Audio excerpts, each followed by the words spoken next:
तुम ना किसी का पैसा गलती से भूल गए हो और अपने पास रख लिए हो, तो वो तुम्हें दे देना चाहिए। ज़्यादा पैसा नहीं है, 100-150 की ही बात है। याद से जिसके पैसे तुम्हारे पास हैं या जिससे तुमने श्रम करवाया है, तुम उसे ज़रूर पैसे दे देना। जितना भी मेहनत किसी से भी करवाओ, उसे उसके पूरे पैसे और समय रहते दो। अगर तनख्वाह देर से दी जाएगी तो उसमें तनाव जुड़ जाएगा। इसीलिए तनख्वाह समय पर देना चाहिए, ताकि उसमें खुशी जुड़ जाए, आशीष जुड़ जाए। कुछ लोगों की आदत होती है, तुम चाहे उन्हें कितना भी दे दो कर दो, कभी तुम्हारे सामने तुम्हारी तारीफ़ नहीं करेंगे, तुम्हारे पीठ पीछे, लेकिन वो तुम्हारी बुराई भी नहीं करेंगे। तुम ये बात जानो।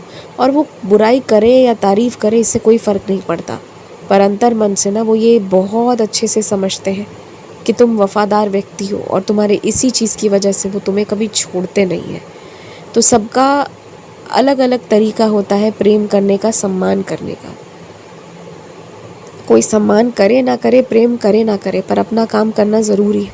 किसी के पैसे रखने तुम्हारी फितरत में तो वैसे भी नहीं है, तो लौटाओ। जो जिसका पैसा है उसे लौटाओ जल्द से जल्द, ताकि तुम निश्चिंत होकर आराम से रहो और किसी की ऋणी बनकर तुम्हें नहीं रहना पड़े। 100 रुपये के लिए भी क्यों रहना पड़ेगा?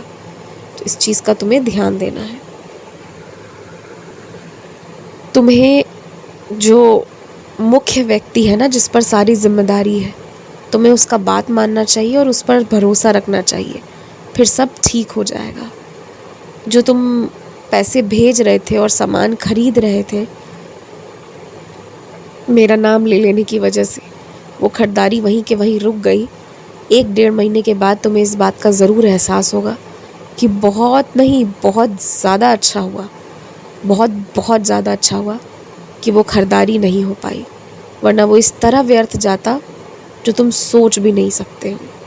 तो इसीलिए जब तुम मेरा नाम लेकर कोई काम कर रहे हो, और जब तुम मेरा नाम ले रहे हो और कोई काम में सफलता नहीं मिल रही है, दोनों ही में तुम्हारी भलाई छुपी है। हमेशा याद रखना, मेरा नाम ले लेने के बाद भी अगर तुम्हारा काम नहीं बन रहा है, मतलब वहाँ तुम्हें होना ही नहीं है, वो चीज़ तुम्हारे लिए है ही नहीं।